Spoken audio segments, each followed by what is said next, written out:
How does your wealth preservation strategy look? Do you have one at all? When it comes to the ultra wealthy, they not only have the ability to get rich, but they have the ability to stay rich. And of course, that doesn't apply to only the ultra wealthy, but it applies to you and I to benefit from the strategies that they do utilize. And in today's video, we're going to be looking at how to stay rich, the 8 ways to preserve your wealth for you and I. So we understand this. Let's start with number 1, creating a financial plan. This is really the basic. This is the foundation, developing a comprehensive plan and what it includes in its entirety to manage not only short-term and long-term goals, but we're talking about managing income, expenses, investments, debt, and also collections of taxes. So what can you do for this? First point, listing out your goals. This is going to be very clear, concise goals when it comes to financial planning, saving up for buying a home, saving up for retirement, college planning. Regardless what it is, you are going to set that goal. You're going to write it down. You're going to know exactly what it is. And I do this with sticky notes. They are actually stuck to my keyboard, and we know exactly the way that we're headed. Second one, creating a budget to reach the goal. This, of course, is a detailed budget that outlines everything. A budget, a spending plan, whatever you want to call it. You have to know the money that's coming in, the money that's going out, and exactly what you have left over. If you don't know where you're at financially or you don't want to face it, it is time to take accountability, sit down, figure out the budget and exactly where you're at. Now, of course, third step of this, building that emergency fund.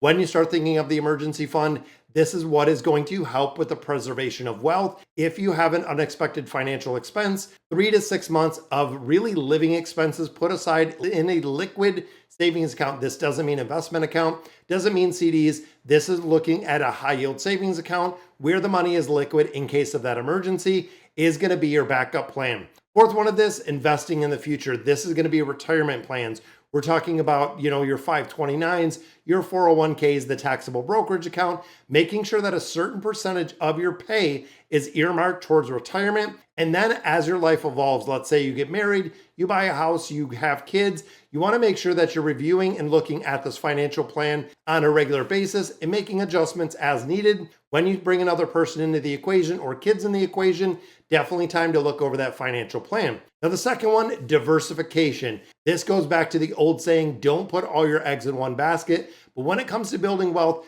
diversification is key. And it's more than just understanding what you need to invest or where your 401k is.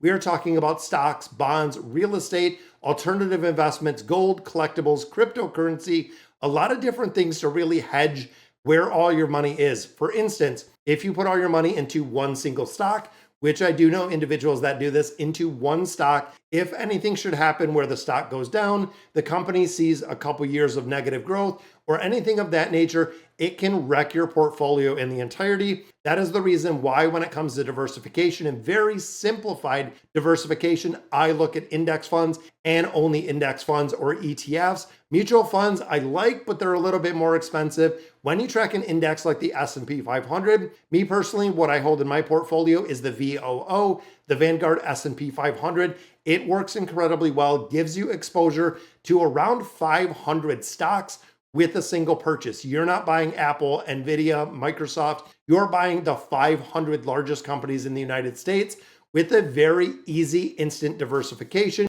within that portfolio. Now, for a majority of people, 401ks, another very simple way is looking at target date funds. Now, me personally, when I start looking at ETFs in comparison to the target date funds adjust depending on your age allocation. So the older you're getting, the less riskier it's going to get. And the older that you do get in the closer to retirement, as the date nears, it puts a lot more money into bonds. It puts more into cash, really takes any of the guesswork out in the entirety, and it rebalances these portfolios automatically. Now for me, like I said, personally, 3 ETF portfolio, making it very, very simple. Number 1, the financial or the foundational ETF. This is going to be your very easy S&P 500 fund. It could also be like a VTI, which is a total index fund that you could carry in there, which is going to be the basics. Second one is going to be the growth. You could look at the QQQM. You could look at the VUG. There are a lot that have a lot more focus on the tech side of it and the artificial intelligence side, which I know seems like in the future that is going to be a no-brainer. And the third one I carry of that 3 ETF portfolio is, of course, income-based like the HD or VYM. They are the ones that I really focus on. You could also put a couple other ones in there if you wanted to, but I really recommend at a very small percentage if you are looking at doing this. You could look at the IBIT, which of course is the Bitcoin ETF. You could look at some of the REITs that are out there. You could do some of the other income, really an investing portfolio at a very small percentage. Let's say you do, 1% Bitcoin, 1% in some REITs, or 1 or 2%, depending on where exactly your risk tolerance is at. Number 3, maintaining a healthy cash reserve. Now, this is really understanding the importance of liquidity, having easy access to the money. And of course, this is where the emergency fund is going to sit, but it also allows you to cover expenses or cover shortfalls without having to liquidate investments. If we have a year where the market is down 22%, like we've seen in 2021, you don't have to liquidate those investments at a very big loss. This is the reason why having those high yield savings accounts, I personally use M1 Finance. We have a link right down below, but definitely keeping it there, or the money market fund. You want to make sure that you're beating out inflation with what you're getting out of there. Good rule of thumb, we talk about 3 to 6 months of cash on hand. That is what is going to sit in the emergency fund. If you have an unexpected expense that comes up, the cash flow is going to be there. You can manage it through not only having the ability for the payroll, the income, the regular 9 to 5 job that you have, or the side hustle you're using, but making sure that you're getting the most for that money. Fourth one that we look at, minimizing taxes. The rich get very creative with taxes. That's why a lot of people say when it comes to being rich, the rich don't pay the taxes. You know what? When you start looking at the capital gains tax, let's say for instance, you had zero income. You had no job, you didn't have anything, you had zero income, but you had a really strong, solid investment portfolio. As it sits right now, married, filing jointly, you can take up to $98,000 as it sits right now. With that $98,000, you will pay zero capital gains tax. That's right. You could go ahead and get some passive income. You could get a dividend portfolio. Let's say you got $2 million in the HD. You could take almost 100 grand out of that every single year, and you would pay zero capital gains on there. Pretty incredible to think that way more than the average income of American is you could take that money out and have it. Now, of course, when we start looking at taxes, this is where it comes into IRAs. It comes into our 401ks. Really a good place to start. But honestly, for me, when it comes to taxes, I want to pay my taxes up front. When it comes to the Roth IRAs, the Roth 401ks, I do want to pay them up front because I know when that essentially big nest egg grows even larger and larger and larger, I don't want to be required to take RMDs. I don't want to worry about what the tax brackets are going to look like in 40 years when I retire. I want to make sure that we're getting it and really paying it what it is now. Now, a lot of people also do tax harvesting. Now, I haven't done a lot of research about this, but tax loss harvesting helps offset your capital's gain tax by selling things at a loss. Now, financial advisors can do this. And I also noticed that there was a couple things, I believe it was over in Robinhood, which I have a link down below as well, that did have the ability to tax loss harvest quite a few things. Number 5, creating a comprehensive estate plan. Now, estate plan isn't just for billionaires. Powerful tool, very important to protect your assets,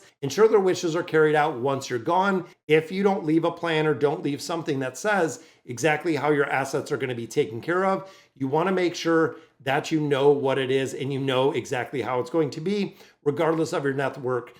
You don't want this to be going to probate court. You don't want to leave your family with all of that hassle. Now, no matter the side of the estate, creating a will and assigning beneficiaries. This is a thing being in a financial institution, working in the banking side, that I see places and people that do not have beneficiaries at all anywhere to preserve the money that is in there. So unfortunately, let's say for instance, in your bank account, you don't have any beneficiaries, something happens to you, that account will go to probate. That is right. It is going to go to probate. Chances are, even here in the state of Michigan, they are going to take a certain percentage of that in the probate court after your family files all the paperwork, all the fees, everything else to file and get the probate court. And of course, when it comes to privacy, when it comes to reducing the taxes, you want to make sure that your family has access to the money, because if they have funeral expenses, month-to-month costs, they might not be able to get that money if it is sitting in probate. Number 6 is insurance. When you start looking at insurance and managing risk, this is exactly what insurance is, guys. By design, when you think of devastating your finances, it can come from insurance, similar to what we see with a vehicle. You are insuring your auto loan, your car itself. If it gets into a wreck, you have insurance to cover it. But looking at life insurance policies, looking at term life, looking at whole life, this is the premiums that are going to cover the replacement of your income. God forbid something should happen to you. It has the ability to cover in a short term or even a long term, depending on the policy, to make up that income. For instance, if you're an individual making $50,000 a year, something happens to you, what is your family going to do without that $50,000? That's where the life insurance comes in. If you have a policy, let's say $250,000, that gives them 5 years of coverage and expenses that they can cover with your loss of income, making sure that your family is set until they can financially get back on their feet. Number 7, talking to financial professionals. When it comes to the financial advisors, the accountant, the estate attorneys, the insurance experts, you have to make sure who you're hiring. Do they have you and your family in their best interest? This, of course, is something that you need. Me personally, I have a financial advisor, I have an accountant, I have an attorney. We have everything that we need because they are the best of what they do. And they know exactly what we need with investments, with my financial planning, and also constantly evolving and changing depending where we are in life. The financial professionals that you pay for, make sure you're getting what you paid for.